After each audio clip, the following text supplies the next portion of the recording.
I don't need to give you much of an introduction, so except to say, welcome to another exciting episode of Dramatically Triumphant. With, well, he's Nissim, but you could call him Nice. Call him whatever. Just don't call him Street. Glad to have you on the show. A little throwback to the OG Nissim fans.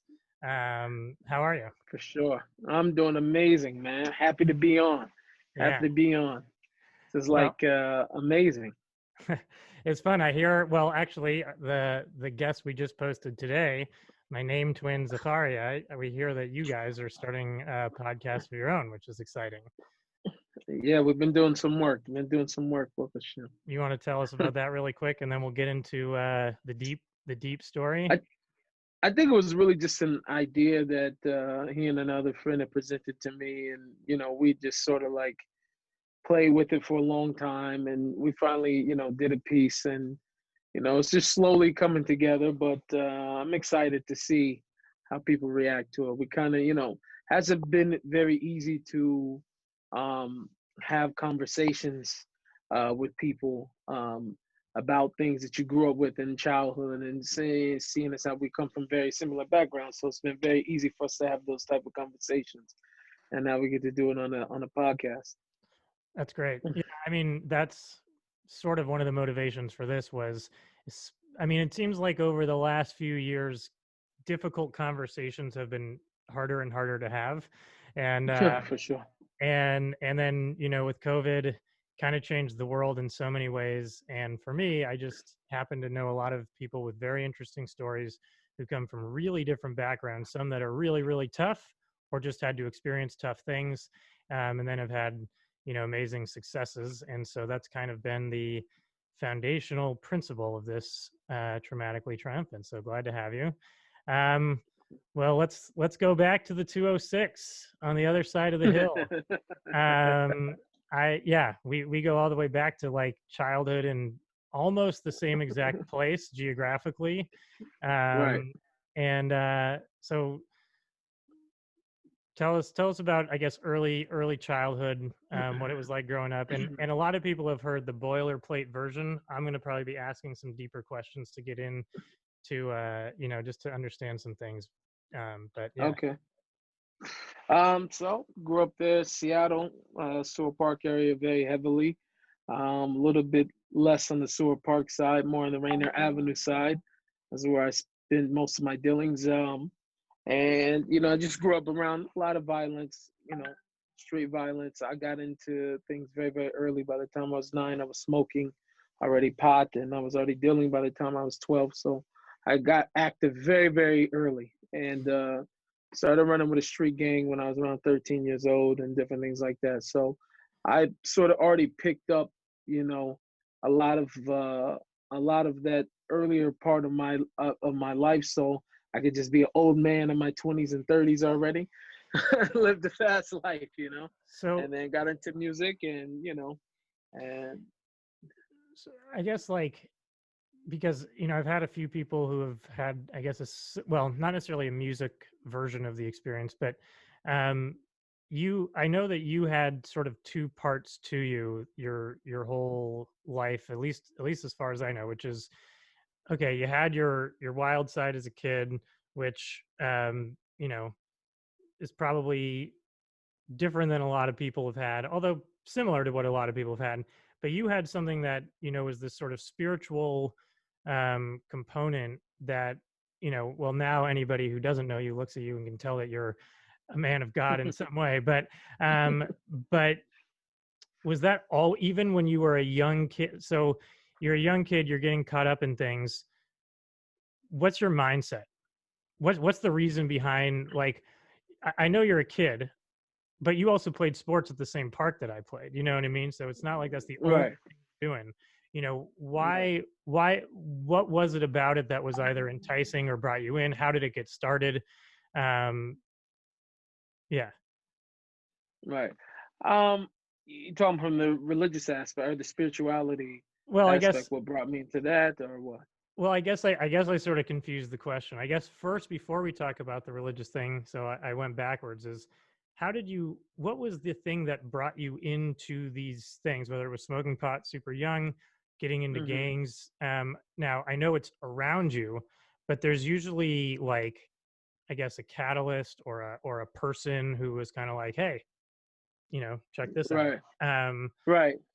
I mean, I definitely think it was environment and influence. When you're growing up in an environment with when that's all you see, it's very, very hard to, think outside of the box. Most of my friends already, I mean, I remember they were maybe 8 years old, already smoking weed. I mean, not that 9 is so much older, but that was like the Right. first thing that I had seen them doing it. And I was actually very like afraid of doing anything like that. And I had a cousin who was like, he was very daring, and he came to stay with us. And we had weed plants growing in our house. They were in my room actually. I wouldn't dare to think to touch them, but my uncle, used to go and swipe off the plants and go do his thing or whatever. So my cousin was there, and one time he was like, "Ben, if you don't give us some, then we're gonna tell on you," type of thing. We so Yeah. like blackmailed my uncle, and we are smoking with our uncle. Man, he was like 40 something years old, smoking with 9-year-olds. And so I don't think I would have had the guts to do anything like that without my cousin being there for sure, and that influence. But yeah, it's definitely environment to influence that led me into those things. Right. And I guess seeing like adults doing it not just around you, but even kind of encouraging you is something that, Right, yeah, okay. Now that makes for sense. So sure. The yeah, first time I even started like selling or whatever was it was a close family friend, you know what I mean, who I was going to that was supplying for me. So it was never anything I had to go far out of my way to go and try to find, because everything was always right there. You know what I mean? right. Yeah, and again, it's like given to you by people who are more or less the people you'd go to ask a question for anything else, if you needed something Right, or yeah. right. So that makes sense. So now we'll go to that second part of the question, which is during this time. So you're actually, well, I, are you doing this like, is there a counterculture aspect to it, or is it actually just because, well, I can make money if I sell, and someone's giving me this thing to do because he's telling me it's cool to do, and I'm 8 years old and I or 9 years old, I don't know any better. Um, where you're like, well, you know, I don't know, I hate my life, or was it just like, or I hate this world, or was it just kind of like, mm, this seems to be the thing to do? Yeah, I just more along the lines of this is just the thing to do. I don't think I was that thought out that young, you know Yeah. what I mean? Like that well thought out to really have, contemplate and calculate everything. It was just sort of like going with the flow, being young and doing what you see other people do. It wasn't too much thought to it. And then and so yeah, so then that brings me to the spiritual thing, which is when you were young, were you like, was your family, I know your dad is quite a religious man, I know now for sure, I don't know. Yeah. um so was God part of your life even as a young kid? No, I mean, most I used to hear about God was like people would get drunk and talk about God. But, the truth was my grandfather came to live with us when I was young also. He was a Sunni Muslim. Hmm. He spent most of his life in prison. So I think he actually converted to Islam in prison. But he came to live with us for like a year. And I used to pray with him 5 times a day. He would take me to the mosque and different things like that. So that was like the first real encounter with like being religious, quote unquote. My family, my parents, my biological father and my mother split when I was 2. So she later on remarried, and so during that time, I think my father was going through his own like process in terms of that separation. Obviously, he moved on with his life, and I think he had did some time in prison or whatever. And he didn't turn to Islam; he turned to Christianity. Hmm. And out of that, that actually stuck with him. He ended up going to get his doctorate and everything else in that, and sort of like continue living his life that way. To today, he's very, I admire him. He's one of my favorite people. In Yeah. terms of being able to see somebody transform like that. So it didn't happen early on, but I would say, even then as a kid, I was a very, very deep thinker. And my mother will always say I would ask questions about God. I don't remember really what they were, but my mother as I got older, would tell me a lot of times I was very, very deep as a kid. So okay, so that brings up something that, like, when did you start to feel that kind of like that those deep feelings where um maybe you started to feel almost like, I'm thinking about something a little bit different than everyone around me, you know? I think that manifested most when I was 13 years old. When I was 13 years old, that's when I had this crazy, like, um God, and you know what was big around that time was, like, it was, I think I was 13, it was year 2000. So, Right. that was the world's gonna end, you know what I'm saying? Who's not thinking about God this year, So Y2K or whatever they called it. So it was all type of scares. But I spent a lot of time thinking about God that year, specifically, right?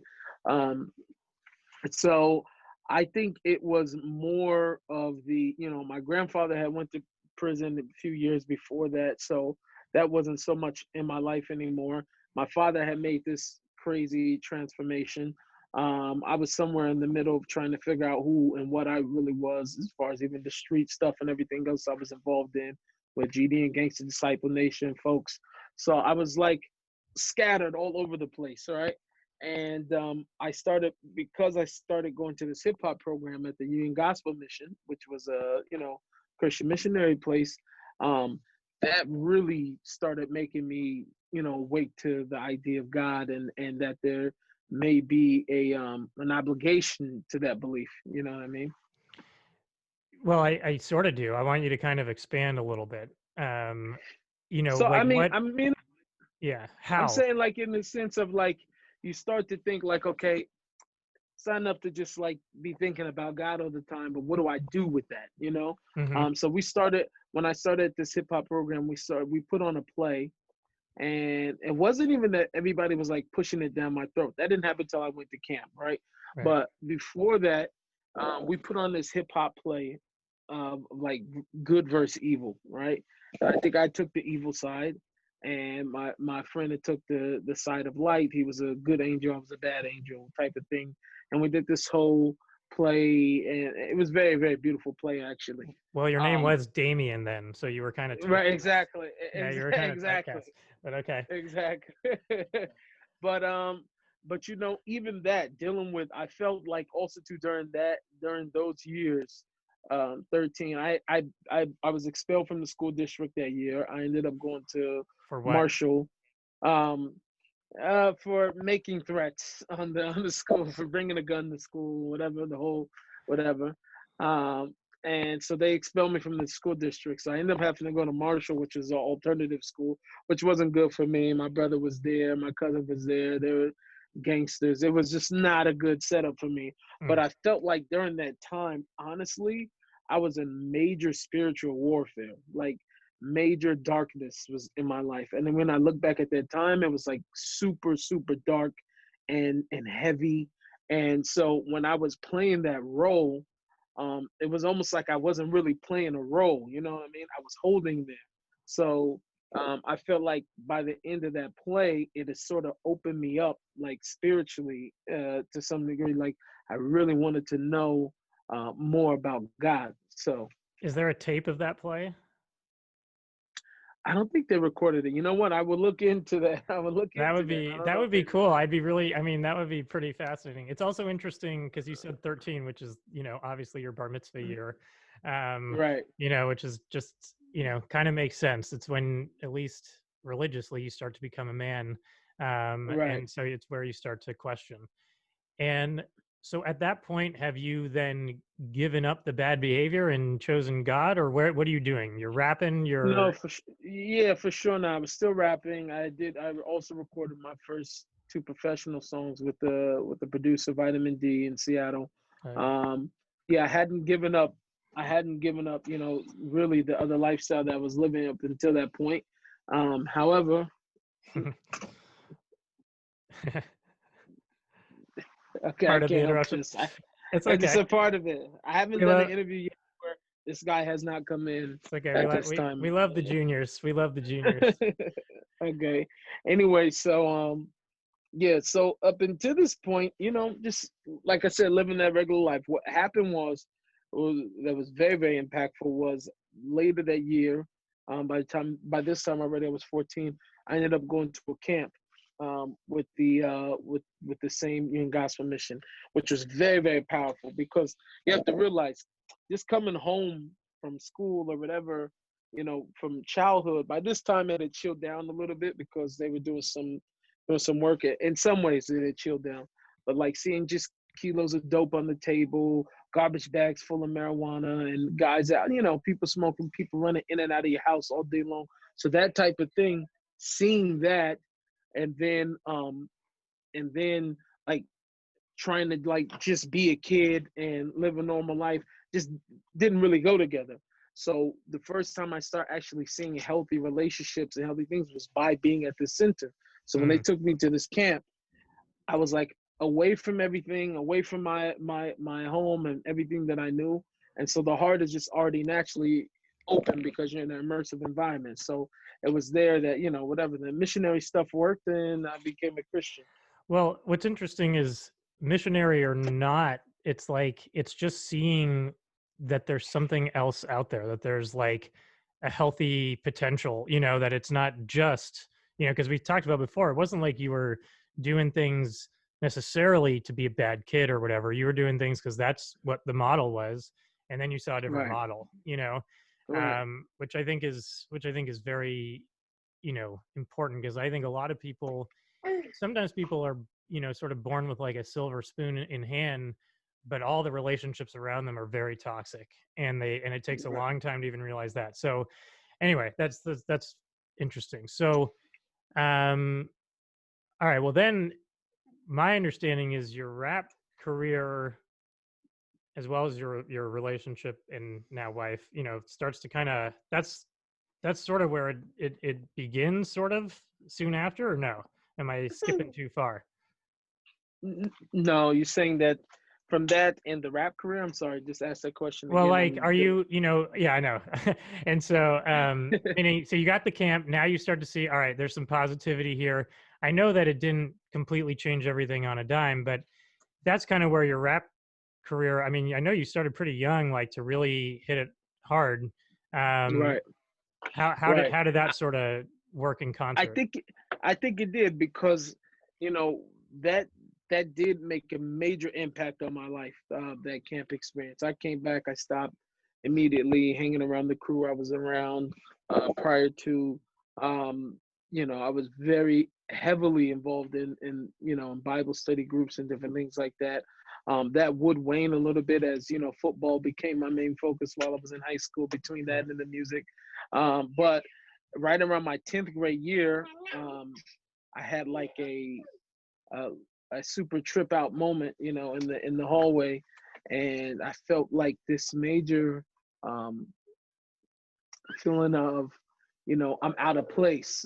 I know something, and there's something more, um, but I just didn't know what it was. A major confusing like feeling that happened to me, and it was so powerful that it made me want to go and see what it was that God was saying. So that's when I sort of like checked out everything else and was like, hold on, I got to go back to Bible study group. I need to go and get more involved. So meanwhile, I was doing all this. The music started, it was reflecting more of where I was at the time. It became more positive. It was more, and it was just sort of started making erosion. And I was very, very like, um, I was very determined, to get my music out because I had felt like, even from a kid, this is what I was born to do. So I sort of made that my focus. Was there like, again, a moment where you in a specific place, did you witness something and say, what is, like, what is my life? um you know was there something specific that, I guess, caused that revelation, if you can? Uh, no, I mean in terms of which part, the shifting to Christianity or the shifting N- out of it. I'm like, well, Sorry, well, you said what you had said was you were talking about football, you were talking about more or less you were more involved with Bible study, you were more doing that, but then you said there yeah, was like a specific moment where you were kind right. of what Right. Kanye now says is like dedicate myself to God, um, Right. but you had said like to find out what it is God is trying to tell me.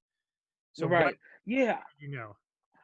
So it was just that moment was just so strong and so not normal. I walked in from from lunch, and I came into the hallway, and I'm looking around, just stopped. Something all of a sudden was saying inside, "You don't belong here." Hmm, And I'm like, "What?" And I was feeling so out of place. And I knew all these guys. I grew up with these people. You know what I'm saying?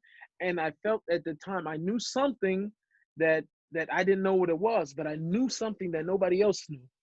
But you know what I'm saying? It was like a crazy trip out that went on for like 10 minutes of me like tripping. Now, I hadn't smoked anything since, I was 13. This is already 16 years old. You know what I right. mean? So I don't think I had a high that will last that long. So I'm really, really tripping. And after that, like I said, after I came down from that, um, that was the thing that made me say like, wow, I got to go find out what it is that got. So I just went back to all the Bible study group, and I got involved in all the leadership programs, everything that you could possibly imagine.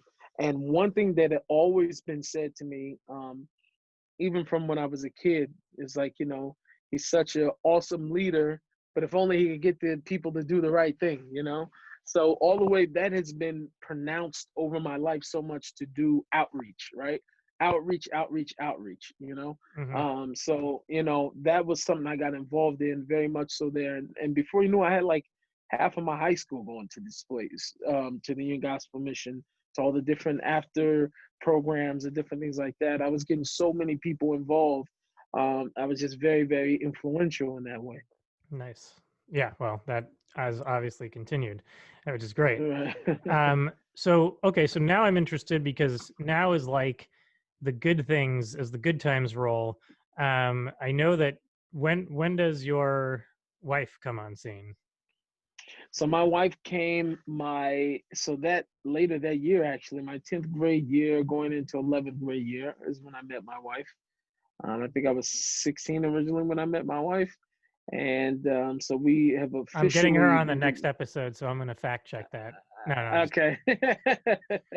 I'm just kidding. So we've been together since I was 17 years old, which also was a nice because, we went to rival high schools. So, Where that for where did that she to go? come to, she went to Cleveland. Cleveland. She Okay. went to Cleveland High School. I went to Rainier Beach. So yeah, and it was just all in A. So a friend of mine, his birthday, one of my best friends, his birthday, was on the same day as her mother. They were all together. He was dating her older sister, and brought her to my house, to meet everybody. And the sister was obviously tagged along, and a friend. And so me and her just started talking, and my version is, of course, she couldn't stop thinking about me after she had a conversation with me. uh, so that was that part. And then from there, we started speaking more. And then we ended up with 6 kids and living in Yerushalayim. That's how that works. That's great. Nice. And um so I guess there's one thing that we haven't spoken about, which would probably categorize. Well, there's probably many things, but as far as like the trauma and the triumph, and you really you've mentioned your mom only like once, but I know she was a pretty important part of Right. your life. Right. Can you talk a little bit about your mom growing up, and then Mhm. how her role in your life has very much changed, obviously, Right. and yeah, so and then I think we could start to bring all the music and everything in the Judaism all to a nice beautiful close, but Mhm. I think that paints the Okay. picture. um Yeah, so my mother really was my best friend. I mean, I grew up with her. She was my worst enemy, and then she became my best friend. Right? Posed everything I wanted to do, but no, I really was a mama's boy. Growing up, I loved my mother a lot. We were very close, and we only got closer as I got older. Someone I could speak to all the time, and I was very close to which is interesting because even my my wife, when we had started dating, her and my mother also became very, very close. So it was sort of like she would give my wife tips on all that. She's like, all right, I know you guys are gonna be married, so that it's just a very, very beautiful relationship that we had. At the same time, she struggled obviously with the addiction to narcotics, which eventually she overdosed. I think I was 19, she was 37 when that happened. Hmm. And the pain was just like, it was so hard because when these type of things happen to you, you never imagine that you'd have so much life to live without that person. And my mother never got to meet my children. Hmm. So these type of things, you can never prepare yourself for that pain, even if you think about it. I thought, even prior to, I had thought about, losing my mother. These thoughts, they happen. It's a natural human thing that you think that it's nothing compared to when it actually happens. You know what I mean? And for it to be so sudden like that.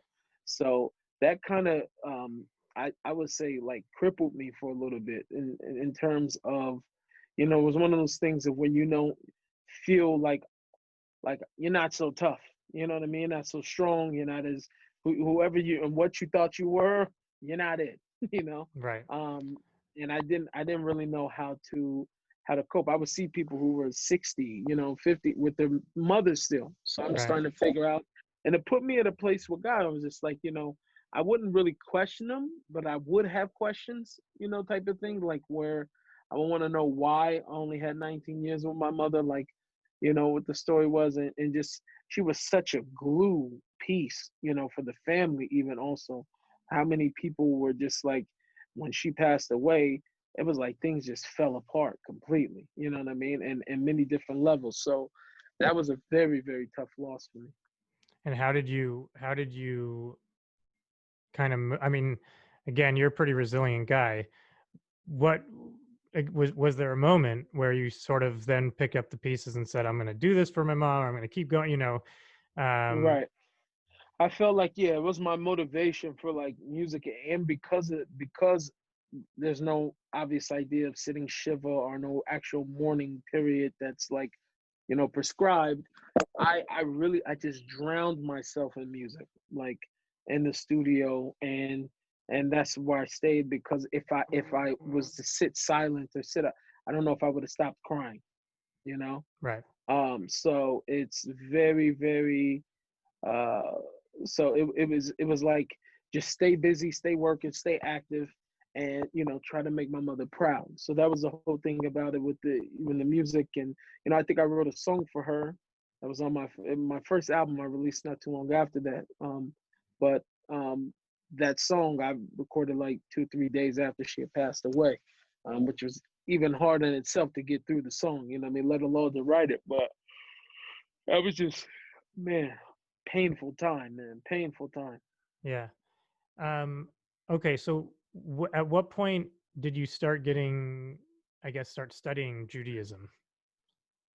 So I started Judaism really when I was 20 years old.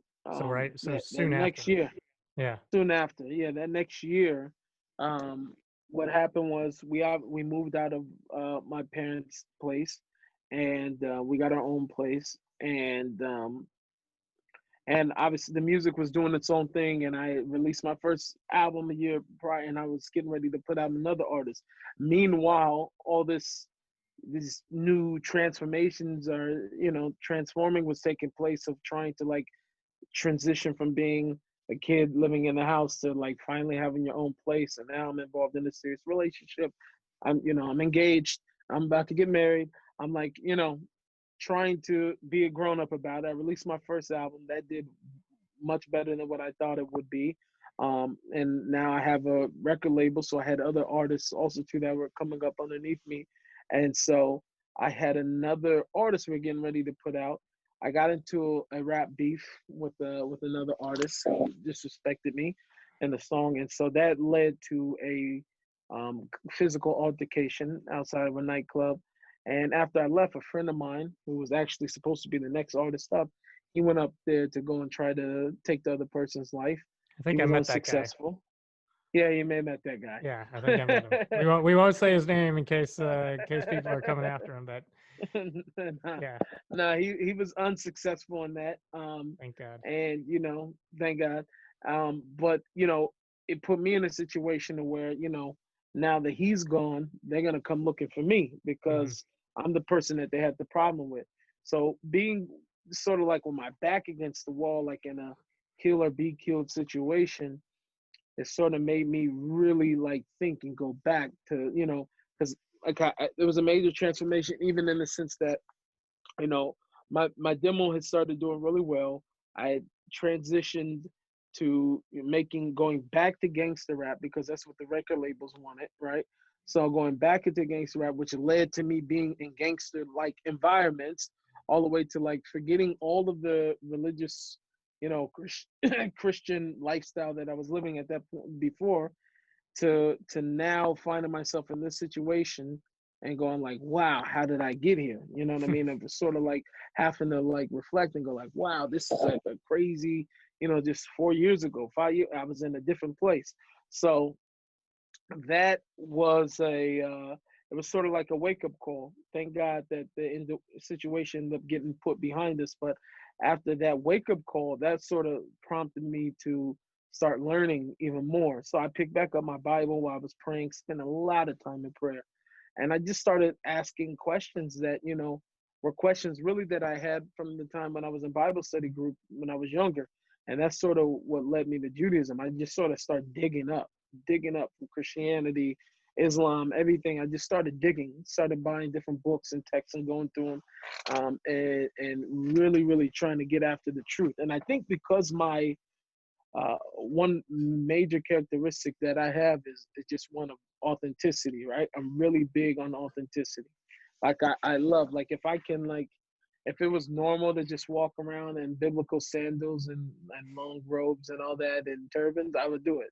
It's just not normal. But I'm just saying, like, I I'm really mean, big. you're in Israel, you could do it. You just might be in the wrong community. You gotta you gotta go to a different zip code. You should be okay. I'll join you there. I'll do the robes. I'm good with that. I'm good with that. No, I know. I'm gonna count on you. We're gonna start a new community. But I'm anyway, I, but I'm I'm down. I was just really into authenticity. So my biggest thing was like, how do I go back? Go back. What was the original way? And I think that, Right. you know, it doesn't take much for a person to see that Judaism's underneath both of those other religions. So it was just easier for me to hold on to the fact that God never changed his mind as opposed to him doing it once or twice. Yeah. Also the structure. I feel like for you, what what seemed to be like drawing you over and over was, man, I could keep slipping, I could keep slipping, I could keep slipping, but this doesn't feel right, and Right. there's no question that Judaism and Orthodox Judaism is going to provide you with more structure than any one human can theoretically handle. So that's Right. that's awesome. So now, and this is the triumph part, like, although, how have you kind of transitioned your approach with hip hop, rap, whatever? I don't even necessarily know the difference, to be honest. And I'm a fan. Um, like, what have you done in your life to kind of, because since I've known you as former rapper, I've known you as comeback rapper, then I've known you as, well, I'm gonna do something else, and now it's like, you've been international, touring, speaking, rapping, performing. What's been the change, and what's the underlying message behind it? I think it's just been sort of like, you know, those natural ups and downs that we go through in life of trying to figure out, you know, knowing that there is a destination, but how do I actually get there type of thing. At one point I thought it was for me to do music the way that I was doing it before, and then I came to a place and realized, oh, I actually really want to be close to God, so maybe I can't do this right now. So then no, go away, and then no, you pick it back up and say, hold on, this is what God gave me, this is what I'm supposed to be doing, right? And then constantly going from level to level in terms of more and more you grow, the more and more that it's going to reflect in, whatever content you're putting out. So I think it's definitely just been one of just natural growth and progression as an individual. But I think that the end goal for me is just sort of like, man, just to spread light and God's name in the world, and doing it in a way. The most beautiful thing, and one of the other biggest things that attracted me um, uh, about Judaism is the fact that we don't believe you have to be Jewish in order for you to have a place in the world to come, right? So that idea, it naturally saves me from quote unquote preaching to people or trying to save people. I could just put out a message of godliness and not have any strings attached. You know what I mean, to that message, or trying to make you something that you're not or anything like that, just to because as a Jewish, I just believe in the greater good. The more good that I put out, more energy that's gonna reflect more good in the world is gonna give glory to God's name. So I think that's just sort of been the mission, and I like knew always it was my purpose and to bring a lot of people to that point. Hence the outreach piece of my life has all been leading up to that place, and it's just been a matter of how to get there. So like along the way you try on different coats. Some of them are chinchillas, some of them are black coats, some of them are you And put on different coats to get all of them are in your music videos. there. Right. No, I think I mean I agree, and I definitely agree about the Judaism part. And the more I've studied and struggled and gone on my own journey, the one thing that's allowed me to kind of stay Jewish is the idea that I don't have to then make that everyone else's job either. My job is to be Right. the best I can be and hope that people see, all right, well, that guy treats me well, or he treats everyone with respect. That's what matters. Um, Right. so the final message, other than you getting to plug whatever you're working on, is I'm a kid, specifically in America, let's say, and I'm hearing a lot of buzzwords about, or I'm just experiencing these things, whether it is, you know, family sort of struggles, talks about racism, experiences of racism. What you've experienced it on probably every possible side, both family wise, externally, internally. How have you? And I'm sure you've spoken to many kids and many people about it. How do you talk about that, or what's your message? And I did hear you talk about it a little bit on Ben Shapiro, so I'm kind of having you rehash, but um, Mhm. yeah, I think it's an important thing. Yeah. So also too, it giving me opportunity also to fix some of what I said. Also Yeah, because I think sometimes things aren't received well. Sometimes we're in a generation where people hear what they want to hear, right? So I feel like this racism is a real thing, and the challenges that we have to go through as black men in America are